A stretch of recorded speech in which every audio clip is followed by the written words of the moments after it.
My FBI agent son called at midnight. "Dad, lock everything now. Kill all the lights and get to the basement. Do not tell your son-in-law." "Patrick, you're terrifying me."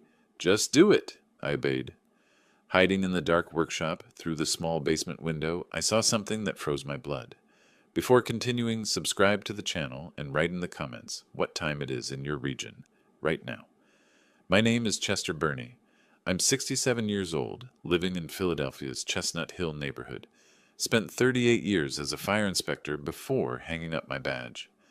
Always thought the worst dangers were in burning buildings. Turns out the real fire starts in your own home. Let me tell you about my daughter Jessica. 42 years old, used to be my little girl who'd run to greet me after every shift. We'd sit on the porch and she'd tell me about her day, her dreams, her fears. That was before Daniel Harris walked into her life 3 years ago. Charming guy, I'll give him that. Real estate consultant, he said. Smooth talker. The kind who could sell ice to someone already freezing. When they got married 2 years back, I was happy for her. A father wants his daughter to be loved, protected. But something changed after the wedding. Jessica's laugh became quieter, her visits became shorter, and her eyes, they stopped meeting mine the same way. Then came the proposal, last February. "Dad, we want to move in with you," Jessica said over coffee at my kitchen table. "Just temporarily. Daniel's between projects, and our lease is ending. Plus, you're getting older. We could help around the house." I should have said no. Should have trusted my gut, the same instinct that kept me alive in countless blazing structures. Instead, I said yes, because she was my daughter, and I wanted to believe she still cared. That was my first mistake. Daniel moved in like he owned the place. First week, he installed security cameras. "For your safety, Chester," he said with that practiced smile. "You're living alone in a big house. Can't be too careful these days." Then came the financial help. He suggested consolidating my accounts, streamlining my bills. "I work with money every day, Chester. Let me take this burden off your shoulders." My friends started calling less. When they did, Daniel was always there, hovering. "Chester's resting," he'd say, taking the phone from my hand. "He'll call you back." I never did. Eventually, they stopped trying. The cameras multiplied. Living room, hallways, kitchen. "Just upgrading the system," Daniel explained, but I noticed something odd. None in their bedroom, none in the basement where I kept my clock restoration workshop. Interesting choices. Jessica went along with everything. "Dad, you need to take it easy," she'd say whenever I questioned anything. "You're not as young as you used to be. Let us help." Let us help. That phrase became their favorite weapon. My son Patrick, the one who actually gave a damn, tried reaching out. Patrick, 44, works for the FBI in their financial crimes division. Smart kid, always was. He called one evening in January, wanted a visit. Daniel answered my phone. "Patrick? Oh, Chester's sleeping early these days. Doctor's orders. I'll have him call you back." I wasn't sleeping. I was sitting 10 feet away, watching Daniel lie to my son through those perfect white teeth. After Daniel hung up, I asked, "Why didn't you let me talk to Patrick?" "You need your rest, Chester. Patrick works crazy hours anyway. He'd just worry you with work stress." "He's my son." "And you have enough stress managing your health?" Jessica chimed in from the doorway. "Daniel's right. You don't need Patrick's FBI drama in your life." That's when I started noticing the pattern. They weren't helping me. They were isolating me. Every decision went through them. Every phone call filtered through Daniel's control. My own house became a prison with invisible bars. I'm not a fool. 38 years investigating fire scenes teaches you to spot patterns, to see what doesn't fit, and none of this fit. But I played along, acted the grateful father, the doddering old man who needed protection. Because if there's one thing fighting fires taught me, it's patience. You don't rush into a burning building blind. You assess, you plan, then you act. The night everything changed was Valentine's Day. February 14th. The clock on my nightstand read 12:17 a.m. when my phone buzzed. Daniel and Jessica were asleep, or so I thought. I grabbed it quickly, saw Patrick's name on the screen. "Hello?" I whispered. "Dad, listen carefully." Patrick's voice was tight, urgent, not the tone of a casual late-night chat. "Right now, Lock all your doors and windows. Turn off every light in the house. Then go to the basement, your workshop. Don't come out. And Dad, whatever you do, don't tell Daniel I called." My heart hammered. "Patrick, you're scaring me." "Just do it. Please. Trust me." The line went dead. I sat there in the darkness, phone clutched in my shaking hand. Patrick wouldn't call at midnight to play games. Something was wrong. Something was very wrong. I slipped out of bed, moved through my house like a ghost. Every instinct screamed at me to turn on lights, to check on Jessica and Daniel. But I trusted Patrick. After months of isolation, of manipulation, of controlled captivity, my son's voice was the only thing that felt true. I checked the front door, locked. Back door, locked. Windows secure. Then I killed the lights, one by one, until my home sat in complete darkness. Through Jessica's bedroom door, I heard nothing. Either they were deep asleep, or they were lying there, listening. The basement stairs creaked under my weight. I froze with each sound, waited, then continued down. My workshop sat in the far corner, surrounded by my collection of antique clocks. 23 of them, each one restored with my own hands over 15 years. The ticking filled the silence like a dozen tiny heartbeats. I sat in my work chair, surrounded by springs and gears and the smell of oil. The small ground-level window offered a narrow view of my driveway, my front walk. Whatever Patrick was worried about, I'd see it coming. The minutes crawled. My watch showed 12:43 a.m., then 1 a.m. Nothing. At 1:15 a.m., I heard it, footsteps above me. Daniel's voice muffled through the floor. He was on the phone. "Yeah, he's asleep. Everything's quiet. Nobody's going to interrupt us." A pause. "Come on over. Give it 30 minutes. Park down the street. Lights off." My blood turned to ice. I pressed myself against the cold basement wall, barely breathing. The clocks ticked around me, marking time I wished would stop. Above, Daniel's footsteps moved through the house. I heard him pause outside my bedroom door, checking on me, making sure the old man was still tucked away like a good little prisoner. The workshop window sat just above ground level, offering a narrow slice of the outside world. I positioned myself in the darkest corner, where I could see out but remain invisible.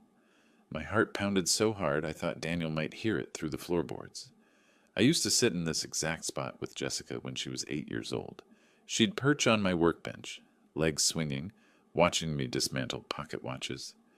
"How do you know which piece goes where, Daddy?" she'd ask, eyes wide with wonder. "Patience, princess," I'd tell her. "Every piece has its place. You just have to pay attention, learn the patterns." She'd stay for hours, asking questions, handing me tiny screws and springs. Sometimes she'd fall asleep on the old couch I kept down here, and I'd carry her upstairs, tucking her into bed. Those were good days. Days when my daughter loved me, not my bank account. The memories shattered when I saw them. 1:20 a.m. 2 cars rolled up my street, headlights off. They moved like sharks through dark water, smooth, silent, predatory. Both vehicles parked at my curb. 3 men emerged, dressed in dark clothing. No faces visible, no identifying features, just shadows, moving with purpose. Daniel opened my front door before they knocked.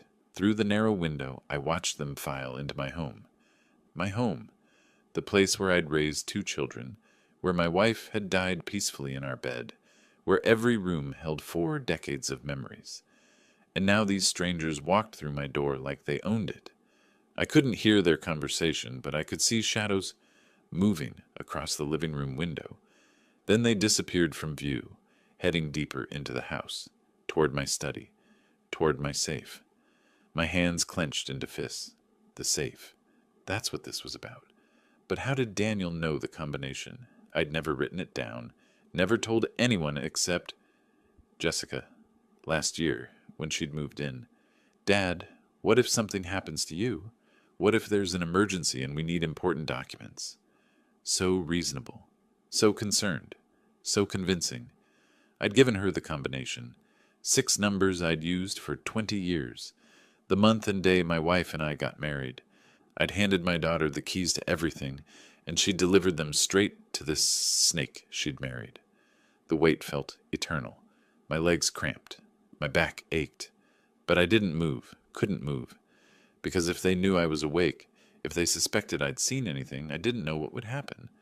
I thought about the other times I'd trusted the wrong people. In my second year as a fire inspector, I'd cleared a warehouse that my gut told me was suspicious. 2 weeks later, it burned down in an obvious arson for insurance scheme. The owner had smiled at me, shaken my hand, looked me right in the eyes, and lied. I'd been younger then, more naive. I learned from that mistake. Clearly, I hadn't learned enough. At 1:47 a.m., they emerged. I pressed closer to the window, straining to see. One of the men carried a manila envelope, thick, full. Daniel held something else, smaller. They spoke briefly at the door, some kind of exchange. The man handed Daniel a white envelope. Payment, instructions, proof of betrayal in crisp bills. Then they were gone. Cars started, still no headlights, and melted back into the night. I waited, counted to 200, listened to Daniel's footsteps overhead as he moved through the house, checking windows, resetting locks, playing the concerned son-in-law, protecting dear old Chester from the dangerous world outside. Eventually his footsteps retreated to Jessica's bedroom. The door closed. Silence fell, broken only by my clocks and my ragged breathing. I sat in that basement until dawn broke, watching the sky change from black to gray to pale blue, thinking, planning, remembering. Jessica at 10, bringing me burnt pancakes on Father's Day, so proud of herself. Jessica at 16, crying on this very couch after her first heartbreak, while I held her and promised everything would be okay. Jessica at 25, at her mother's funeral, gripping my hand so tight I thought she'd break my fingers. When did that girl disappear? When did she transform into someone who'd betray her own father? Or had she always been capable of this, and I'd just refused to see it? The hardest truth hit me like a falling beam. Maybe she hadn't changed at all. Maybe I'd just loved her too much to notice what she really was. Around 6 a.m., I heard movement upstairs. Normal morning sounds. Water running, coffee brewing. The performance of normalcy resuming right on schedule. I climbed the basement stairs slowly, every joint protesting. Made my way to my study. The safe sat behind a painting of a lighthouse, my wife's favorite. My hands shook as I spun the combination. Inside, chaos. Documents scattered, obviously rifled through hastily. And the important ones? Gone. The deed to my house. My will. Several financial documents. All the originals. Gone. Dad? You're up early. I nearly jumped out of my skin.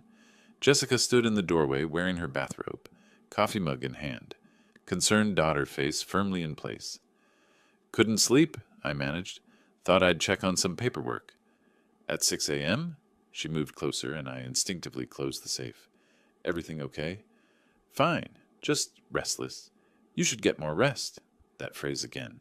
Daniel's making breakfast. Come eat something. I followed her to the kitchen, playing my role. The doddering father. The man too old and confused to notice what was happening under his own roof. Daniel stood at the stove, flipping pancakes. Morning, Chester. How'd you sleep? Like a baby, I lied, accepting a plate of food I had no intention of eating. They chatted about their day ahead. Jessica had appointments at the salon where she worked as a manager. Daniel had client meetings, probably other people to rob blind. Normal, boring, domestic conversation, as if they hadn't just stolen everything from me while I cowered in my basement. I watched them, really watched them, the way Daniel's eyes flickered to Jessica whenever I spoke. The way she touched his arm, a silent signal passing between them. They were a team, not husband and wife, not family. A team of predators who'd selected their prey carefully. After they left for the day, I grabbed my phone with trembling fingers, dialed Patrick's number. He answered on the first ring. Dad, are you okay? I need to know what's happening, Patrick, right now. He was quiet for a moment. You saw them, didn't they? Last night. 3 men. They took documents from my safe. Daniel let them in. Patrick, what is going on? My son exhaled slowly. Dad, the FBI is investigating a document forgery ring. Real estate fraud, fake deeds, stolen identities, millions of dollars, and Daniel's name is all over our investigation. The room spun. I sat down hard. Last night we got intelligence that he was meeting with 2 suspects. Mark Turner and James O'Connor. I couldn't get a warrant in time, couldn't officially intervene. It's a conflict of interest because you're my father, but I couldn't let you walk into danger blind. So you warned me. I warned you, and Dad, you need to be very careful now. Gather evidence, but don't let them know you suspect anything. I'll help however I can unofficially, but this is going to have to be your fight. Can you do that? Could I? I was 67 years old, tired, betrayed by my own daughter, robbed in my own home, but I was also a man who'd spent 38 years walking into fires when everyone else ran away. Yeah, I said finally. Yeah, I can do that. Good. And Dad, I'm sorry. About Jessica. I know this has to be killing you. It was. But I couldn't afford to die just yet. I had work to do. The next morning I became a different man. Not overnight. That's not how it works. But that phone call with Patrick flipped a switch somewhere deep inside me. The frightened old man hiding in his basement, he was gone. In his place stood someone who'd spent decades walking into burning buildings while others ran away. I started watching them. Really watching. Daniel left the house around 9 that morning. Meeting with clients, he announced, kissing Jessica on the cheek. Such a devoted husband. I watched from my chair in the living room, pretending to read the newspaper. The moment his car turned the corner, I was up. Jessica was in the shower. I had maybe 10 minutes. Their bedroom looked normal at first glance. Bed made, clothes folded, everything neat. But I'd investigated enough crime scenes to know that people hide things in predictable places. Under the mattress, nothing. Dresser drawers, clothes, some jewelry. Then I checked the closet. Behind a stack of Daniel's dress shirts, tucked into a shoebox. Documents. Copies of bank statements. Not mine, someone else's. 3 different people, actually. All with significant balances. All with notes in Daniel's handwriting. Good candidate. An easy mark. I photographed everything with my phone, hands steady despite my racing heart. Put it all back exactly as I'd found it. By the time Jessica finished her shower, I was back in my chair, newspaper in hand. Just another boring Tuesday morning. Want more coffee, Dad? She asked, walking past me to the kitchen. No thanks, sweetheart. Sweetheart. The word tasted like ash in my mouth, but I smiled, played my role. Over the next week, I cataloged everything. Daniel's patterns were predictable once you knew what to look for. Every Wednesday, he'd spend 2 hours in my study, with the door closed, making phone calls. Every Friday, he'd take out the trash personally, never let me do it, controlling even the garbage, probably destroying evidence. So I started getting up before dawn on Fridays, checking the trash before he took it out. That's how I found the draft document that changed everything. It was crumpled at the bottom of the kitchen trash, coffee grounds staining one corner. A legal petition. I smoothed it out on my workbench, reading by the light of my desk lamp. Petition for determination of incapacity and appointment of guardian. My name was on it, Chester Burney, age 67. The petition claimed I was suffering from dementia, unable to manage my own affairs, a danger to myself. It requested that Daniel Harris and Jessica Burney Harris be appointed as my legal guardians, with full control over my finances, property, and medical decisions. I read it 3 times. Each time, my anger burned hotter. The document was dated but not yet filed. A draft. They were still perfecting their theft, making sure every detail was right before they sprang the trap. I thought about confronting them, throwing the petition in their faces, demanding answers. But that's not how you win wars. You don't attack when your enemy expects it. You wait. You plan. You strike when they're confident they've already won. Jessica came home from the salon that afternoon, chattering about a difficult client. I listened, nodded, made sympathetic sounds, all the while thinking about that petition hidden in my workshop safe. You seem quiet today, Dad, she said over dinner. Everything okay? Just tired, honey. Getting old, I guess. Daniel snorted. Aren't we all? Speaking of which, Chester, I've been meaning to talk to you about your medications. I think we should schedule an appointment with your doctor. Make sure everything's optimized for someone your age. Someone your age. As if 67 meant I had 1 foot in the grave. My doctor says I'm healthy as a horse. Sure. But a second opinion never hurts. I know a specialist. Dr. Morrison. Very experienced with geriatric patients. I bet he did. Probably the same doctor who'd sign off on their incompetency claim. I'll think about it, I said. After dinner, I retreated to my workshop, sat among my clocks, listening to their ticking. Time passing, time running out. But not for me, for them. I pulled out my phone and searched for family law attorneys in Philadelphia. Found one with excellent reviews. Margaret Fisher, specializing in elder rights and guardianship abuse. Her website showed a stern-faced woman in her 50s, with the kind of eyes that said she'd seen every scam in the book. I called her office, left a message. Brief, careful. My name is Chester Burney. I need to discuss a guardianship petition that's being filed against me. It's fraudulent. Please call back. That night, Daniel and Jessica sat in the living room, talking in low voices. I stayed in my bedroom, door cracked open an inch. Their voices carried. How much longer? Jessica asked. Another month or two, Daniel replied. I've got Morrison lined up. He'll do the evaluation, sign off that Chester's incompetent. Then we file. Once we're appointed guardians, we sell the house, liquidate everything. And the documents you gave those guys? That's separate income. 50 grand once they create the forgeries. Nice bonus. Jessica laughed, actually laughed. Dad has no idea. He's too trusting, too old. Thinks we're taking care of him. My hands clenched the bed frame. Too trusting, too old. 50 years of my life dismissed with 2 phrases. I'd spent decades analyzing fire patterns, determining origins, reconstructing events from charred remains. This was no different, except instead of investigating after the fire, I was standing inside it, mapping the accelerants before anyone struck the match. The next day, Margaret Fisher called back. Her voice was crisp, professional. Mr. Burney, I got your message. Can you come to my office this afternoon? I have an opening at 3. Yes, I said. Yes, I can. Daniel was out. Jessica was at work. I took the bus downtown. Didn't want to ask for a ride. Didn't want questions. Margaret Fisher's office occupied the 15th floor of a Center City high-rise. Through the windows, you could see the whole city spread out like a map. She listened to my story without interrupting. When I finished, she sat back in her chair, fingers steepled. Mr. Burney, you're in a serious situation, but you're also lucky. Lucky? You found out before they filed. That gives us time. Most people don't realize what's happening until they're already in court, already losing. She pulled out a legal pad. Here's what we're going to do.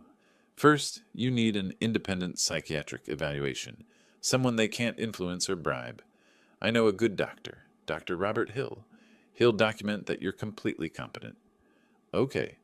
Second, we change every lock in your house. New combination on your safe. They can't have access to anything. They'll notice. Let them notice. By the time they figure out what's happening, it'll be too late. She smiled grimly. Third, we draft new legal documents. A new will, revoking any previous powers of attorney, and we prepare a countersuit for financial exploitation. I listened to her plan, feeling something I hadn't felt in months. Hope. One more thing, Margaret said. I need you to gather evidence. Record their conversations if you can. Document everything. Pennsylvania is a 2-party consent state for recordings, but if you're in your own home and you're part of the conversation, or if they don't have a reasonable expectation of privacy in common areas, we have some flexibility. I thought about my antique clocks, about the one on the living room mantel, a beautiful piece from 1920, with a hollow base where I could easily hide a small recording device. I can do that, I said. Over the next 2 weeks, I gathered everything. The recording device, smaller than a deck of cards, fit perfectly inside the clock. I activated it one evening when Daniel and Jessica were watching TV. They didn't disappoint. We should file next month, Daniel said, scrolling through his phone. I've already talked to Morrison. He'll see Chester, ask a few questions, and sign the paperwork saying he's got dementia. What if Patrick interferes? He won't. He's FBI, has to stay clean. Conflict of interest. Once we're guardians, Patrick can't do anything. Chester will be our ward. We'll control everything. Jessica sighed. I feel bad sometimes. He's my father. He's old, Jess. He doesn't need all this money sitting around. Better we use it now, while we can enjoy it. What's he going to do with $890,000 in equity and $340,000 in savings? Watch TV and restore clocks? That's not living. I guess you're right. I'm always right. Trust me. I listened to that recording 5 times. Each time my jaw clenched tighter. Each time my resolve hardened. They thought I was weak, senile, an easy mark. They were about to learn how wrong they were. Dr. Robert Hill's office was nothing like I expected. No sterile white walls or uncomfortable chairs.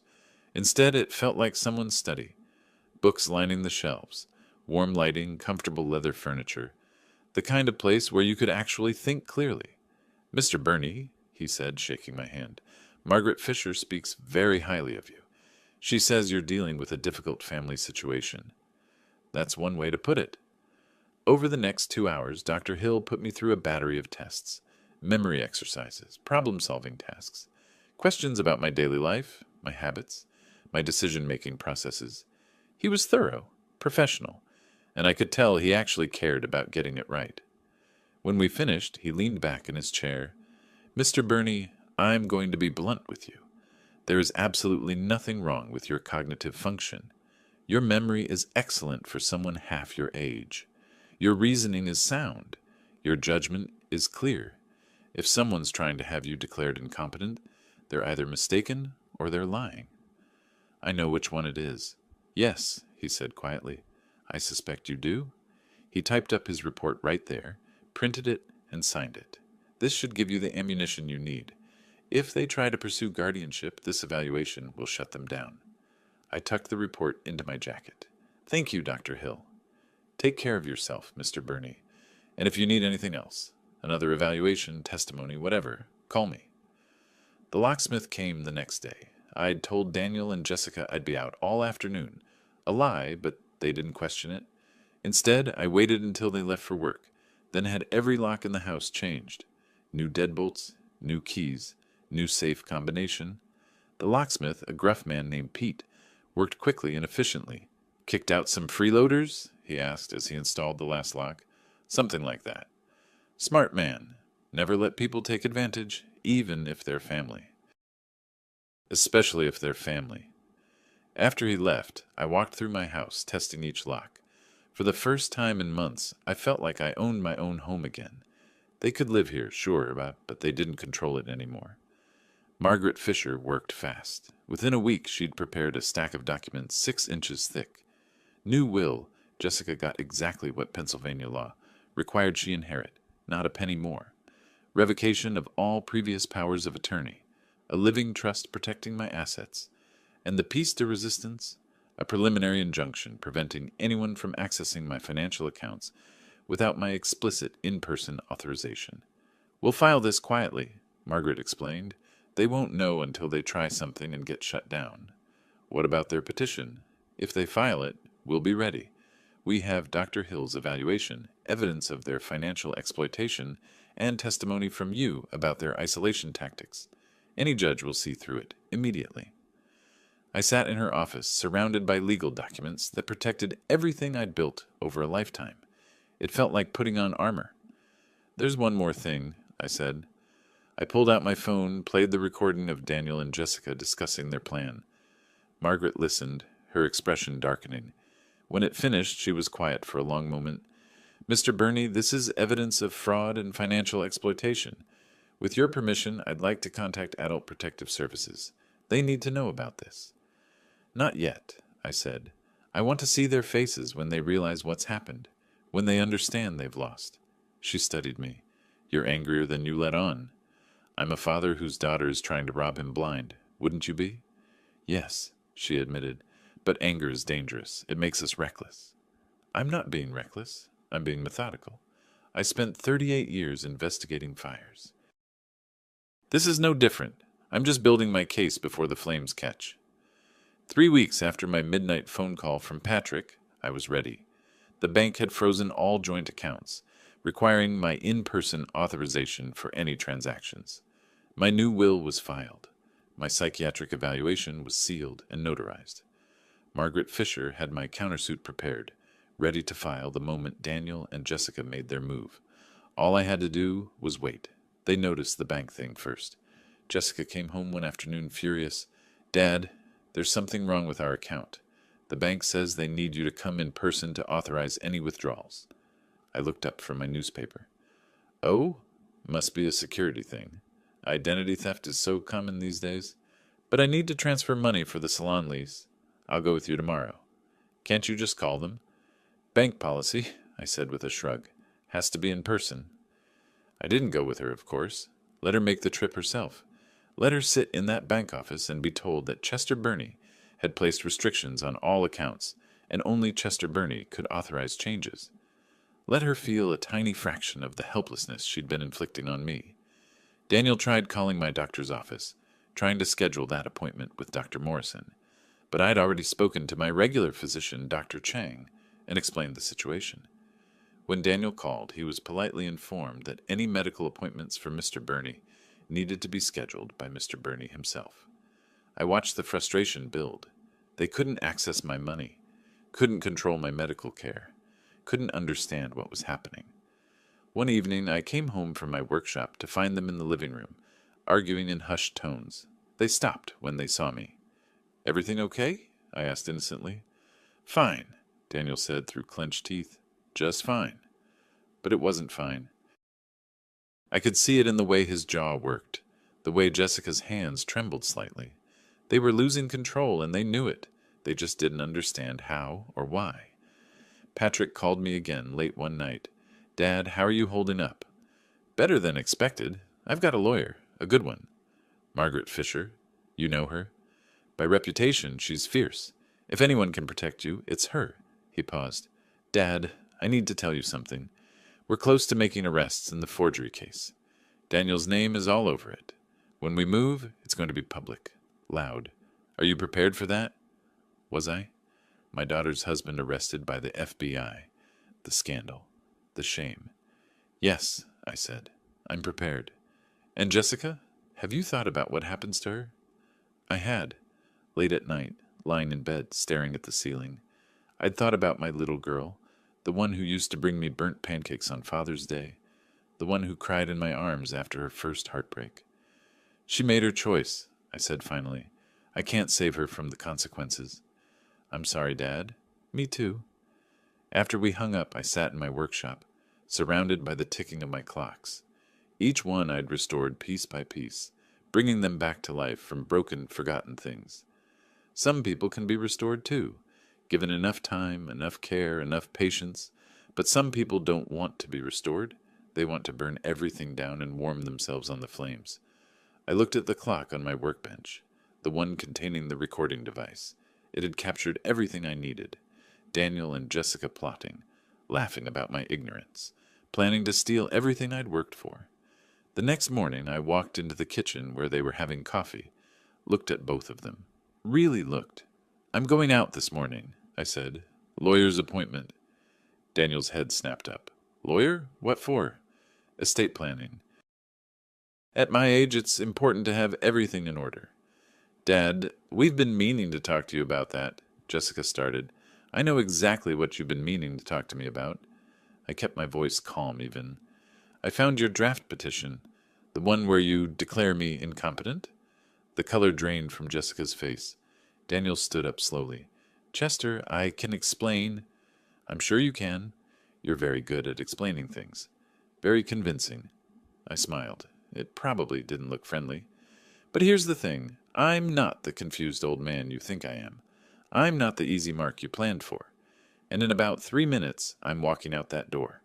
When I come back, I expect you both to be gone. You can't, Daniel started. This is my house. My name is on the deed, the original one before you stole it. My locks have been changed. My accounts are protected. And if you're not gone by the time I get back, I'll have the police remove you. Jessica's eyes filled with tears. Daddy, please. Don't. The word came out sharp. You don't get to call me that anymore. You lost that right when you decided I was worth more to you, dead than alive. I walked out, leaving them in stunned silence. And that's when I understood exactly how to repay them. Not with anger, not with revenge, but with something much simpler. The truth, delivered at exactly the right moment, in exactly the right way. They wanted to destroy me legally. I'd beat them legally. They wanted my money. I'd make sure they never saw a cent. They wanted to declare me incompetent. I'd prove I was the smartest person in the room. The game was just beginning, and this time I was holding all the cards. I spent the rest of that day at Margaret Fisher's office, finalizing everything. She worked with the precision of a surgeon, each document another incision removing the tumor that was Daniel and Jessica from my life. "This is the eviction notice," she said, sliding a stack of papers across her mahogany desk. "Pennsylvania law requires 30 days. They have until the end of next month to vacate. What if they refuse? Then the sheriff's department removes them. Physically, if necessary." She smiled grimly. "I've done this before, Mr. Burney. People who exploit the elderly rarely go quietly, but the law is very clear about property rights." The new will sat in front of me, 20 pages of legal language that basically said Jessica would get exactly what Pennsylvania required by law, not a penny more. Everything else would go to Patrick, with provisions for charitable donations. My workshop tools, my clock collection, the things that mattered, those went to my son who'd actually earned them. Sign here, initial here, and here. Margaret pointed to yellow tabs marking each signature line. My hand was steady. Funny how calm I felt, considering I was essentially cutting my daughter out of my life. But then again, she'd cut me out first. I was just making it official. "There's one more thing," I said. "I want to file a complaint with Adult Protective Services. Document everything they've done." Margaret nodded. "I was hoping you'd say that. It creates a paper trail. If they try anything else, harassment, defamation, false accusations, we have documentation of their pattern of abuse." The word felt strange. Abuse. I'd never thought of it that way. They'd been so subtle, so careful. But that's exactly what it was, wasn't it? Financial exploitation, emotional manipulation, isolation from my support system. "Do it," I said. That evening I returned home to find Daniel's car in the driveway. My car, technically. The one I'd let him borrow indefinitely because it's just sitting there collecting dust, Chester. I walked in through the new locks I'd had installed. The click of the bolt sliding home felt like victory. They were in the living room, sitting close together on the couch. Plotting, probably. They looked up when I entered, and I saw something new in their eyes. Fear. They were starting to realize something was wrong, even if they didn't know what yet. "We need to talk," Daniel said, standing up. "About this morning. You were upset. I wasn't upset. I was clear. You both need to leave my house." "Dad, please." Jessica's voice cracked. "Can we just discuss this like adults?" Adults don't steal from their parents. Adults don't plot to have their father declared incompetent so they can rob him blind. I kept my voice level, calm. "You want to talk like adults? Fine. I know about the petition. I know about your plan with Dr. Morrison. I know about the documents Daniel gave to his criminal friends." Daniel's face went pale.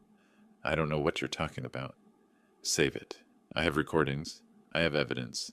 And in about 2 weeks, you're both going to receive some very interesting legal documents." I walked past them toward my workshop. I'd start looking for a new place to live if I were you.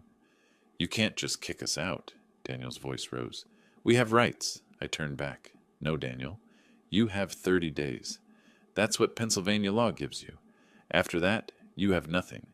His hands clenched into fists. For a moment, I thought he might actually try to hit me. Part of me almost hoped he would. Assault would make Margaret's job even easier. But Jessica put her hand on his arm. "Daniel, don't." "Your daughter's smarter than you," I said. "She knows when to quit."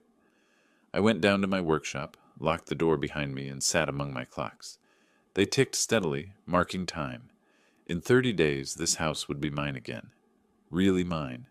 Not a prison where I was slowly suffocated by my own kindness. My phone buzzed. "Patrick, how'd it go?" he asked. "Documents are filed. Locks are changed.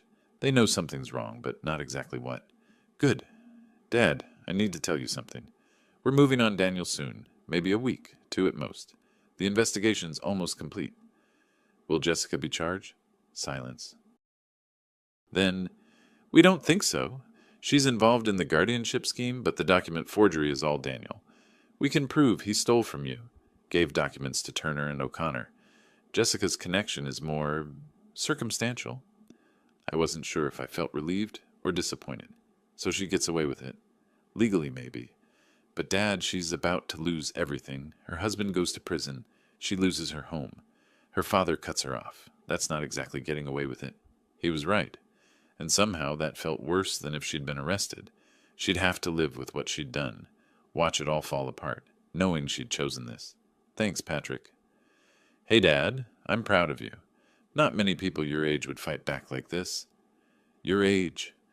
Everyone kept saying that, like being 67 meant I was already half dead. I'd run into burning buildings at 67. I'd climbed 3-story ladders at 65. Age was just a number until people decided to use it against you. The next few days were tense. Daniel and Jessica barely spoke to me. They'd have whispered conversations that stopped when I entered a room. I watched them panic slowly, like water coming to a boil. Jessica tried one more time. She knocked on my workshop door late one evening. Dad, can I come in? Doors open. She stepped inside, looking around at my clocks, like she was seeing them for the first time. I remember watching you work on these when I was little. You'd let me hand you tools, explain how each piece fit together. You were a good helper? Was I? She sat on the old couch. What happened to us, Dad? When did everything go wrong? I set down the pocket watch I'd been cleaning. You tell me, Jessica. When did you decide I was worth more to you as a legal ward than as a father? She flinched. Daniel said it would be easier this way, that you'd be taken care of, but we could manage things for you. Keep the house in the family. By declaring me incompetent? He said it was just paperwork, that nothing would really change. And you believed him? Smart, college-educated woman like you? I shook my head. Or did you just want to believe him because it meant getting what you wanted without feeling guilty? Tears rolled down her cheeks. I don't know anymore. I don't know what I was thinking. That's the problem, Jessica. You weren't thinking. Or maybe you were thinking too much about money and not enough about what it would cost you. She wiped her eyes. Is there any way to fix this? Can we start over? No, I said simply. We can't. Trust doesn't grow back once you burn it down. She left without another word. 3 days later, the papers arrived. I wasn't home when the sheriff's deputy delivered them. I'd planned it that way, spent the afternoon at the library, then grabbed coffee at a small shop on Germantown Avenue. Let them receive those documents without me there to watch. Sometimes the aftermath is sweeter than the moment itself. When I returned around 5, both cars were still in the driveway. I walked in to find Jessica sitting at the kitchen table, papers spread in front of her, face buried in her hands. Daniel stood by the window, the eviction notice crumpled in his fist. They didn't hear me come in at first. I stood in the doorway, watching. This was it. The moment everything I'd built came together. This is impossible, Daniel was saying. He can't do this. He's incompetent. We were going to prove it. He has a psychiatric evaluation, Daniel. Jessica's voice was hollow. Dated 2 weeks ago. From Dr. Robert Hill. Says he's completely competent, sharp as anyone half his age. So get another evaluation. It doesn't work that way. She slammed her hand on the table. Don't you understand? He knew. He knew what we were planning, and he... She saw me then. Her eyes went wide. Dad! Daniel spun around. The color drained from his face so fast I thought he might pass out. His mouth opened, closed, opened again. No sound came out. He looked like a fish drowning in air. Good evening, I said pleasantly. I see you got my lawyer's correspondence. Your lawyer? Daniel finally found his voice. It came out strangled, 2 octaves higher than normal. You don't have a lawyer? Margaret Fisher, excellent attorney, specializes in elder abuse cases. She's handled dozens like this. I walked to the table, picked up one of the documents. Ah, the eviction notice. 30 days, just like I said. Pennsylvania law. Jessica's hands trembled as she shuffled through papers. There's a civil suit here, for emotional distress. $120,000. Yes, that's roughly what I calculate your scheme cost me in mental anguish, sleep loss, and breach of trust. Margaret thinks we can prove it. This is insane! Daniel's face had gone from white to red, veins popping on his forehead. You can't. We'll fight this. We'll... Fight it with what money, Daniel? I pulled out a chair, sat down. Your bank accounts are frozen. Any joint accounts with Jessica require my in-person authorization to access.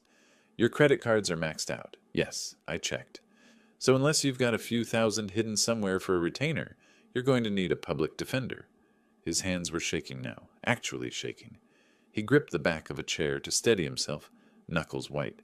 You vindictive old... Careful, I said softly.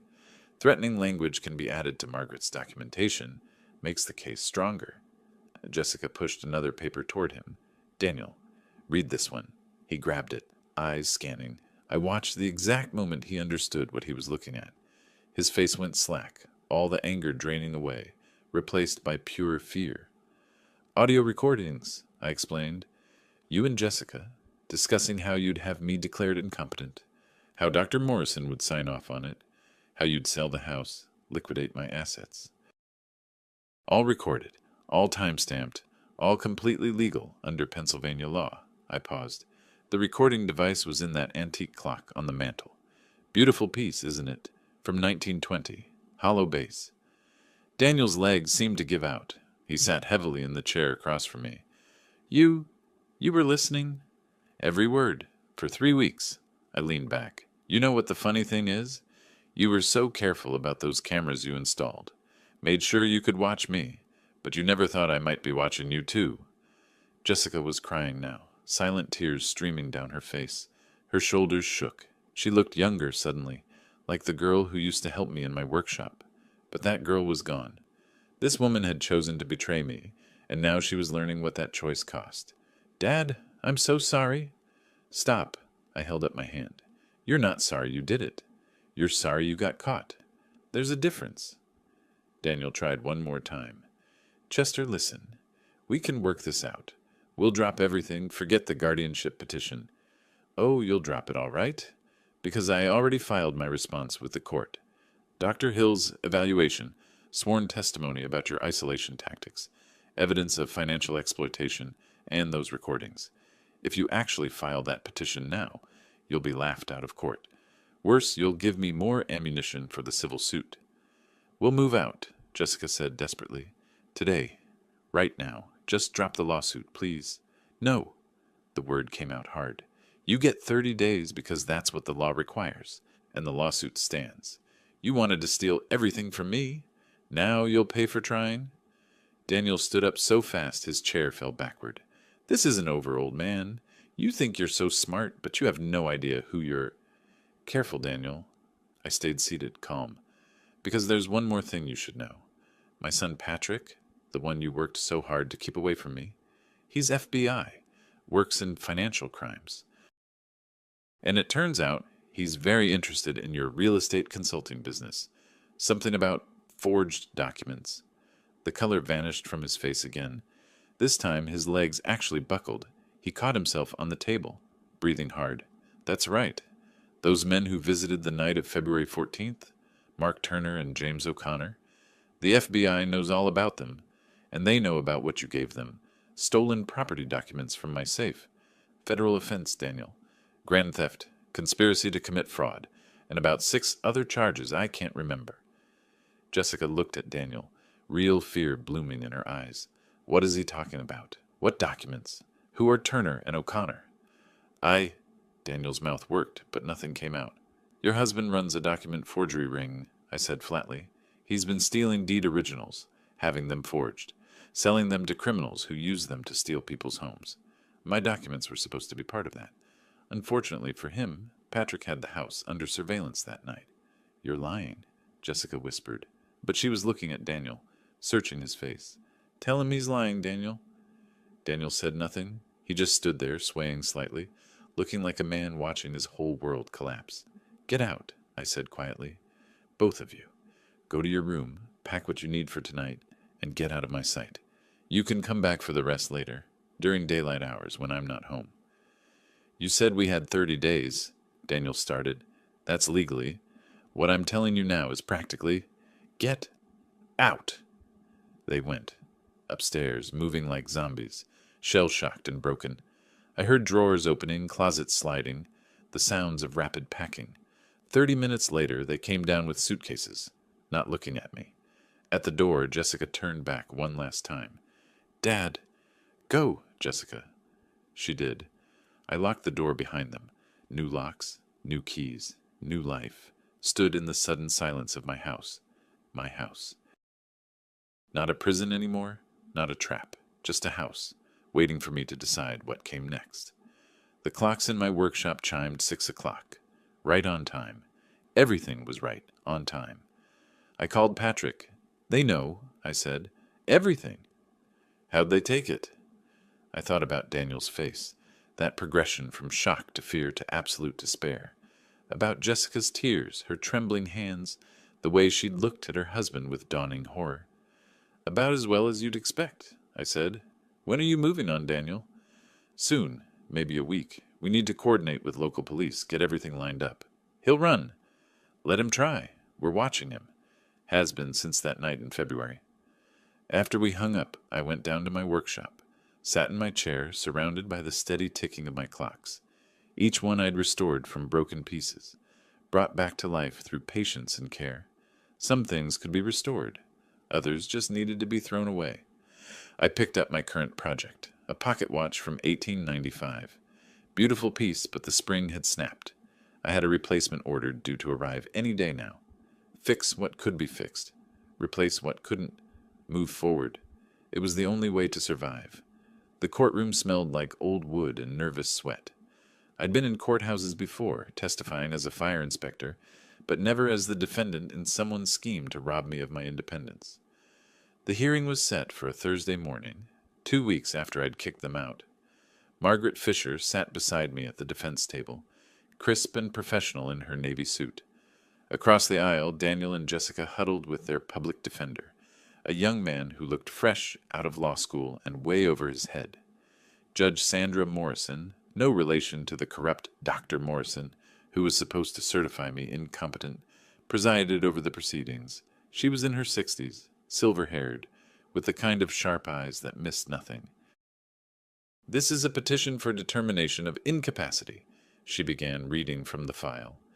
"Mr. Harris and Mrs. Harris Burney are requesting to be appointed guardians of Mr. Chester Burney, claiming he is unable to manage his own affairs due to cognitive decline." Their lawyer stood. "Your Honor, we have witnesses who can attest to Mr. Burney's deteriorating condition, concerning behavior, memory lapses, poor judgment." "I'm sure you do," Judge Morrison said dryly. "Ms. Fisher, I see you filed a response." Margaret stood, and I swear the temperature in the room dropped 5 degrees. "Yes, Your Honor. A comprehensive response that includes independent psychiatric evaluation, audio evidence of fraud, and testimony regarding the petitioner's true motivations." Daniel's face went pale. He whispered urgently to his lawyer, who looked increasingly uncomfortable. "Let's hear the petitioner's evidence first," the judge said. They called 3 witnesses. Mrs. Henderson, from 2 doors down, who claimed I'd been wandering the neighborhood confused. Mr. Patel from the corner store, who said I'd forgotten how to work the credit card machine. And Daniel's friend Mike, who testified I'd asked him the same question 5 times in one conversation. All lies, all coached. I recognize the pattern. Create a narrative of incompetence through small, unprovable claims. Then Margaret stood up. "Your Honor, I'd like to present evidence that directly contradicts these testimonies." She pressed play on the audio recorder. My voice filled the courtroom, clear and sharp, recorded 3 days before the hearing. "Margaret, I've reviewed the Peterson case law you mentioned. The 2019 Pennsylvania Supreme Court decision in Commonwealth versus Sanders establishes precedent that testimony alone, without medical evidence, is insufficient for capacity determination.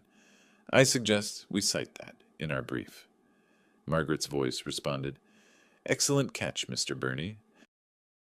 Your legal analysis is spot on." The judge's eyebrow rose. "That's quite lucid for someone with cognitive decline." "There's more, Your Honor." Margaret handed her a document. "This is Dr. Robert Hill's psychiatric evaluation, conducted just last month.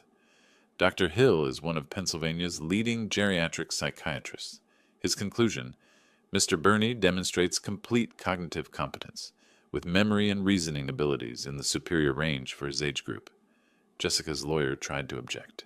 "Your Honor, one doctor's opinion is significantly more credible than 3 neighbors with no medical training." Judge Morrison cut him off. "Continue, Ms. Fisher." "Your Honor, I have audio recordings of the petitioners discussing their true motivation." Margaret nodded to me. I pulled out my phone, connected it to the courtroom's sound system. My hands were steady. This was the moment I'd been waiting for. Daniel's voice crackled through the speakers. Another month or two and we file. Morrison will sign off that the old man's incompetent. Then we sell the house, liquidate everything. Jessica's laugh followed. Dad has no idea. Thinks we're taking care of him. The courtroom went silent. You could have heard a pin drop on carpet. Daniel shot to his feet. That's illegal. You can't record.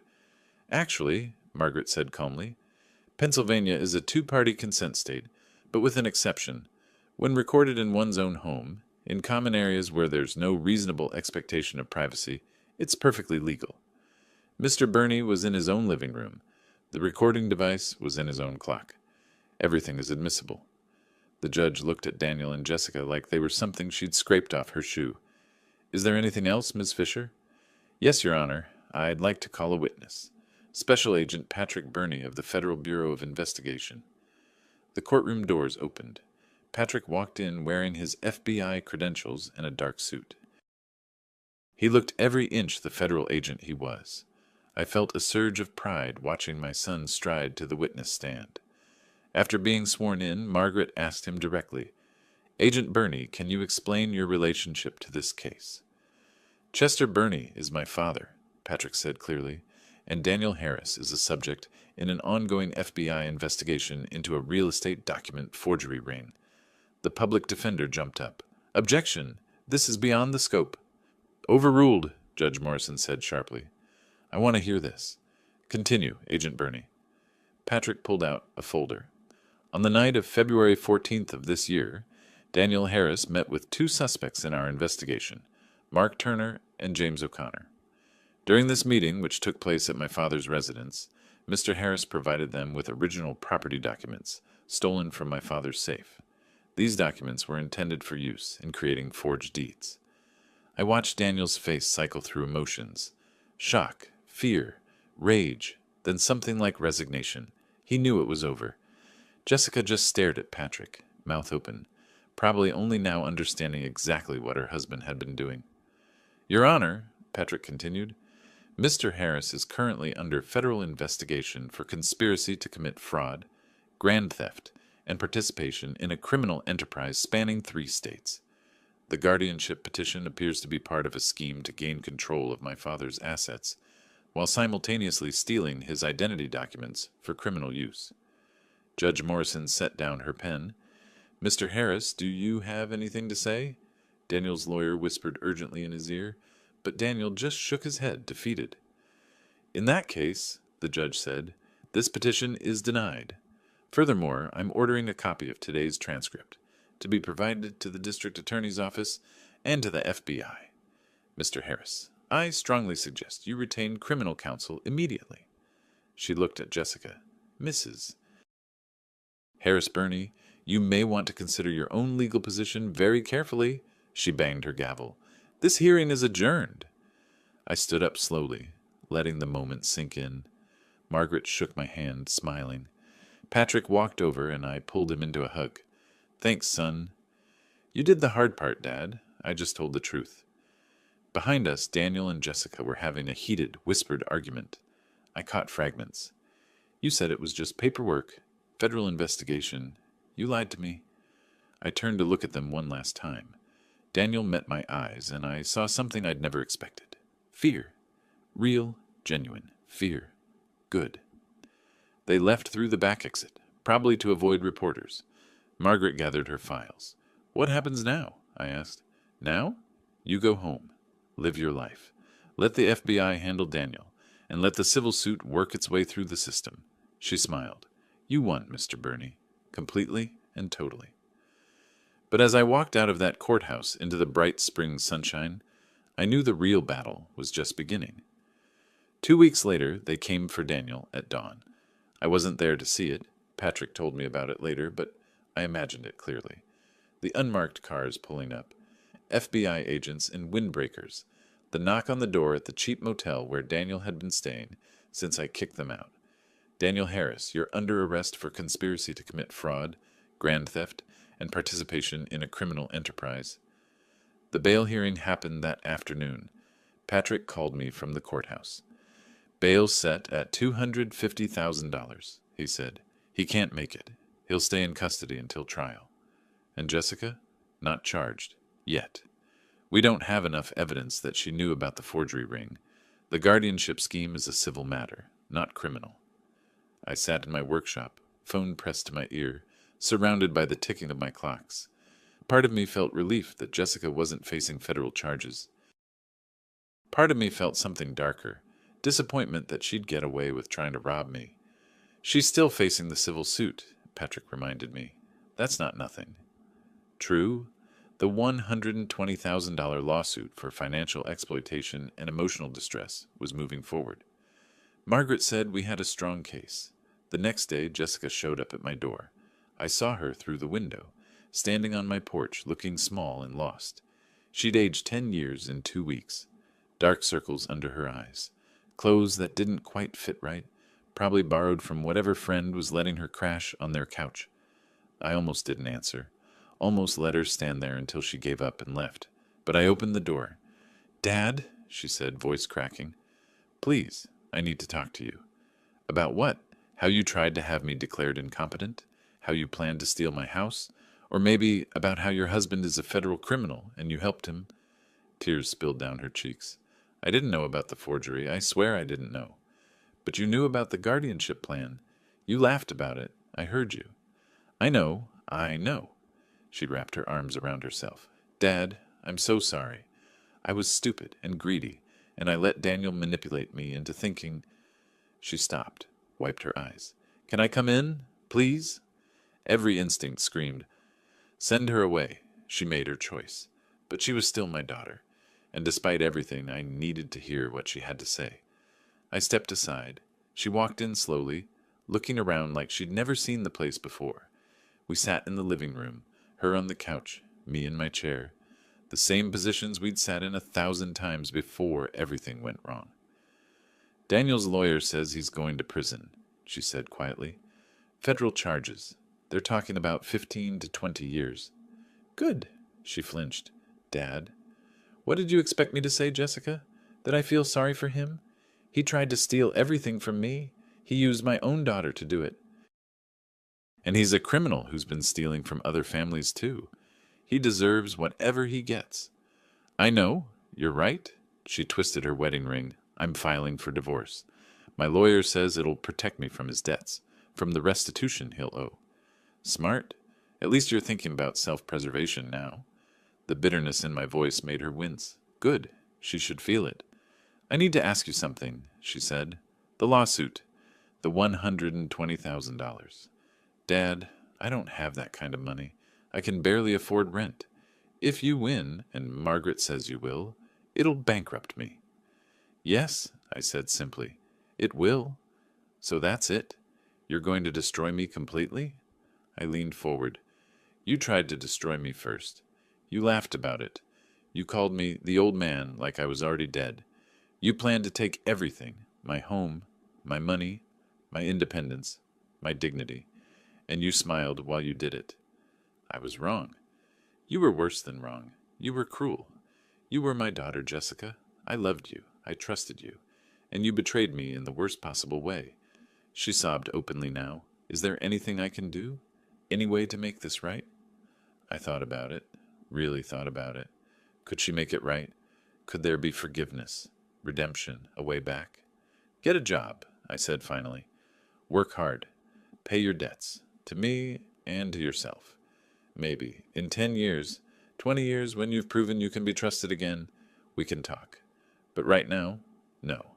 There's nothing you can do." She nodded, crying, and stood up. At the door, she turned back one more time. "I love you, Dad." "I loved you too," I said. Past tense. She heard it. She left. I locked the door behind her and went down to my workshop. Picked up the pocket watch I'd been working on. The replacement spring had arrived finally. I installed it carefully, wound the watch, and listened to it tick. Perfect timing. Fixed. Some things could be fixed. Others just had to be cut away. The next week was a blur of legal proceedings. Daniel's preliminary hearing, Jessica's lawyer trying to negotiate a settlement on the civil suit, Margaret shut that down fast. More meetings, more paperwork, more signatures. Through it all, I kept working on my clocks. It was meditative, therapeutic. Each tiny gear and spring finding its proper place. Time moving forward, steady and unstoppable. Patrick came by one evening with takeout Chinese food. We sat at my kitchen table, just the two of us. "How are you holding up?" he asked. "Better than I expected. Worse than I hoped." "That's honest." He picked at his lo mein. "Dad, I need to tell you something.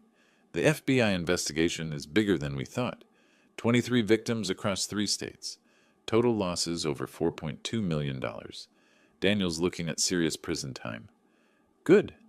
"And Jessica," Patrick hesitated, "we're reviewing whether she had any knowledge of the forgery operation, her phone records, emails, bank accounts. So far, nothing concrete. But if we find evidence she knew, she'll be charged too." "Yes." I pushed rice around my plate. "Do you think she knew?" "Honestly, I think she knew something was wrong but didn't want to know details.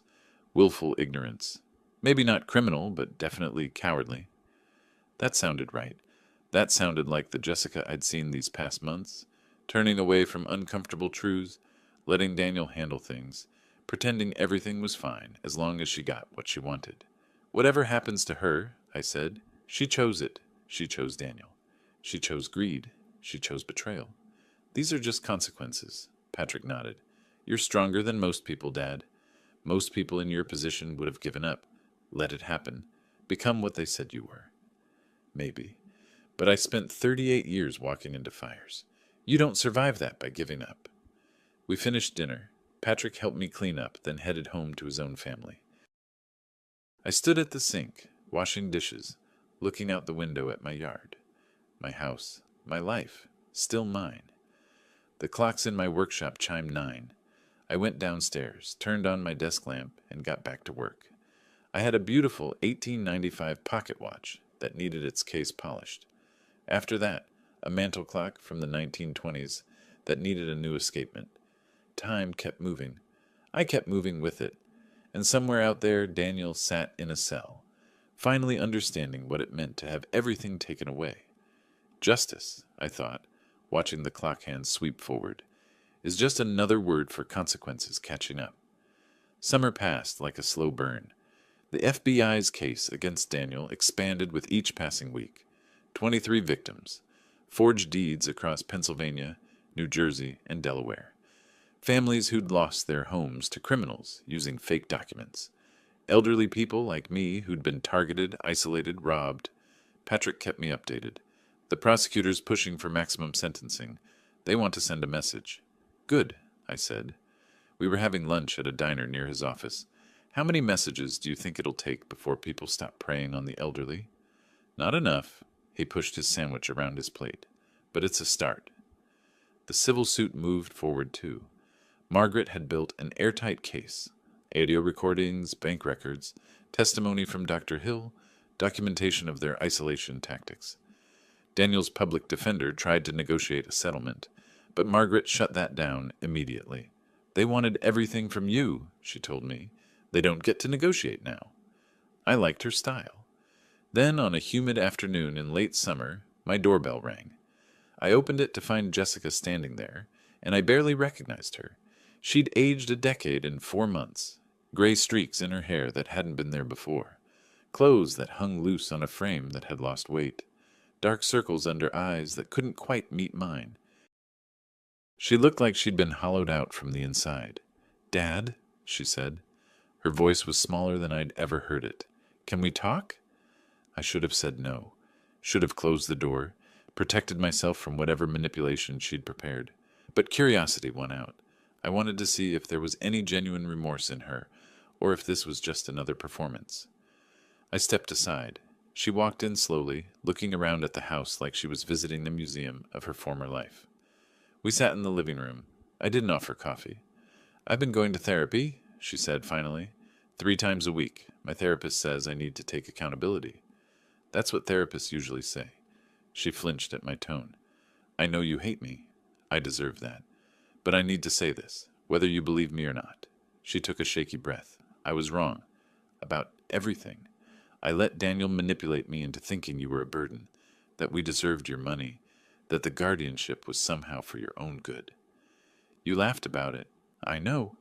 Tears started falling. I know. I was so focused on what I wanted, the easy life Daniel promised, the security, the money, that I stopped seeing you as my father. You became this obstacle, this thing in the way of what I thought I deserved. You stopped loving me. No. She looked up, desperate. I never stopped loving you. I just started loving money more, and I hate myself for that. I watched her cry. Part of me wanted to comfort her, the way I had when she was little, and the world seemed too big and scary. But that little girl was gone. This woman had made her choices. What do you want from me, Jessica? Nothing.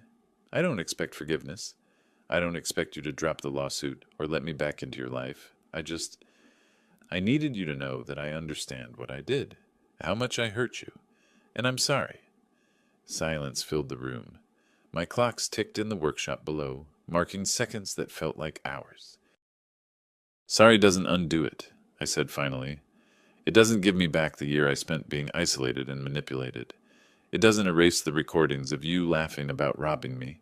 It doesn't heal the wound of knowing my own daughter saw me as a mark. I know. But it's a start. I leaned forward. Here's what I need from you, Jessica. Not for me. For you. Get a job. Any job. Work hard. Pay your bills. Pay the judgment you're going to owe me. Live honestly. Prove to yourself that you can be better than what you became. And then maybe in 10 years, 20 years, when you've rebuilt yourself into someone trustworthy, we can talk. But right now, you're still the woman who tried to steal everything from me. She nodded, wiping her eyes. Okay, that's fair. She stood to leave. At the door, she turned back one more time. I hope someday you can forgive me. Maybe someday I will, I said. But that day isn't today. She left. I locked the door and went down to my workshop. Picked up a clock I'd been restoring. Beautiful piece from 1902. Needed a new mainspring. I installed it carefully, wound it up, and listened to it tick back to life. Some things could be restored, others had to be set aside until you figured out if they were worth the effort. 3 weeks later, Patrick called. It's over, Dad. Daniel took a plea deal. What kind of deal? 15 years federal prison.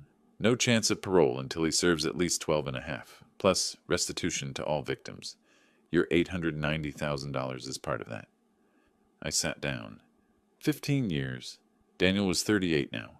He'd be 53 when he got out, if he got out. Middle-aged with a federal conviction owing nearly $1 million. What about the civil suit? Court date next month? Margaret says it's a formality. Daniel's guilty plea makes your case a slam dunk. Everything was falling into place. Justice, served cold and methodical, just like I'd planned it. But it felt strange. Hollow almost. I'd won. I'd protected myself, exposed the truth, brought criminals to justice. So why didn't I feel triumphant? Maybe because victory over your own daughter doesn't feel like victory. It just feels like loss, dressed up in legal documents. That night, I sat in my workshop, surrounded by the ticking of my clocks, and allowed myself one moment of grief for the daughter I'd lost, for the family I'd thought I had, for the trust that could never be rebuilt. Then I wound up a clock, set it running, and moved forward, because that's what you do. You survive, you adapt, you keep going. Time doesn't stop for grief, it just keeps ticking, steady and relentless, carrying you toward whatever comes next. The final hearing happened on a gray October morning. The courtroom was almost empty. Just me, Margaret, Jessica and her lawyer, a court reporter, and Judge Morrison. Daniel was still in federal custody, so he wasn't there. His absence felt appropriate. This was about what he and Jessica had tried to do to me, and both of them facing consequences. Judge Morrison reviewed the case quickly. Daniel's guilty plea, the evidence Margaret had compiled, the audio recordings that proved conspiracy. Mrs. Harris-Burney, the judge said, looking at Jessica, do you contest the plaintiff's claims of financial exploitation and emotional distress? Jessica's lawyer started to speak, but Jessica cut him off. No, Your Honor, I don't contest it. It's all true. Her lawyer looked shocked. I felt something shift in my chest. Surprise, maybe, or the faintest hint of respect. In that case, Judge Morrison said, I'm entering judgment for the plaintiff. Mrs. Harris Burney, you are ordered to pay $75,000 in damages to your father, Chester Burney.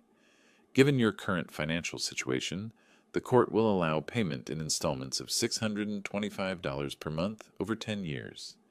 Jessica nodded. Her hands trembled slightly as she signed the court documents. When she looked at me, her eyes held something I hadn't seen before, genuine shame. We left the courthouse through different exits. Margaret walked with me to the parking garage. "That's it," she said. "You won. Completely." "Yes," I said. "I did." "You don't sound happy about it?" "Winning against your own child isn't happy, Margaret. It's just necessary." She nodded, understanding. "What will you do now?" "Move forward. That's all any of us can do." The next week, I put the house up for sale. Too many memories in those walls. Too many ghosts.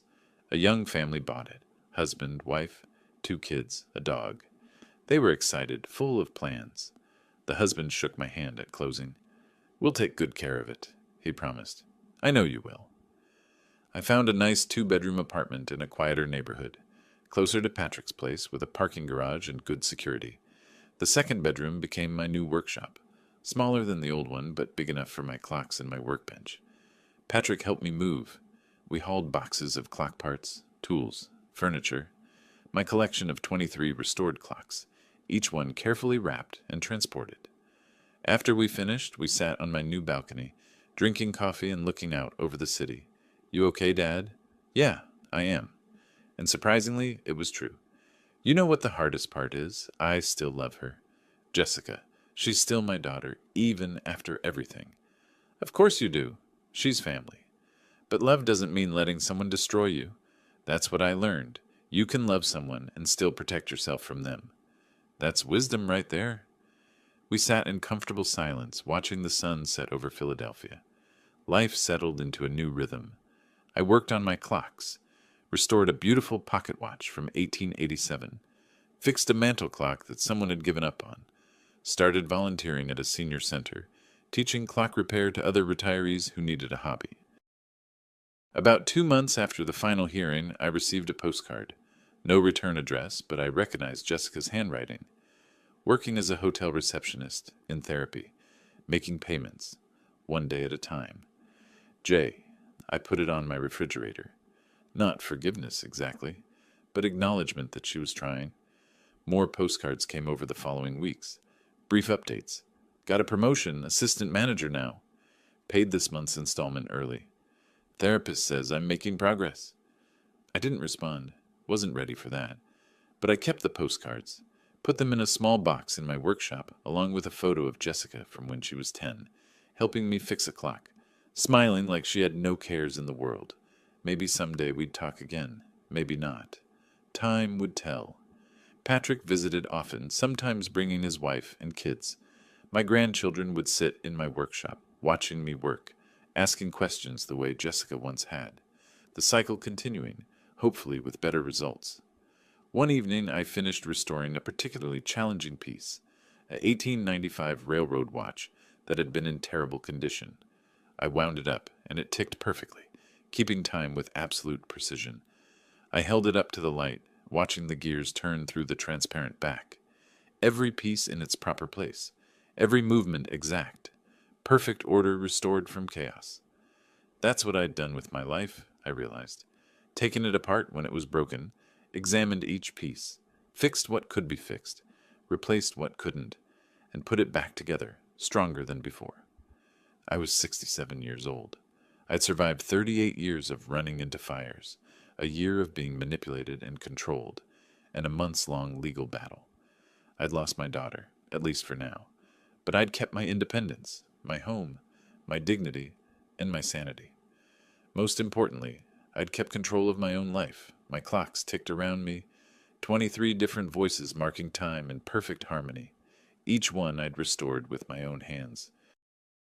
Each one a small victory over entropy and decay. Some people might look at my life and see loss, a broken family, a daughter who betrayed me, years spent fighting just to keep what was mine. But I saw something different. I saw survival, resilience, proof that you're never too old to fight back, never too tired to defend yourself, never too weak to demand justice. Daniel would spend the next 15 years in prison, learning what it meant to have your freedom stripped away. Jessica would spend the next 10 years paying back what she tried to steal, learning the weight of consequences. And me?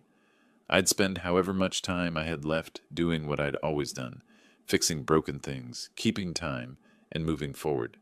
The clocks chimed 7. Time for dinner. Time to keep living. Because in the end, that's the best revenge of all. Surviving, thriving, and refusing to let those who try to destroy you define who you become.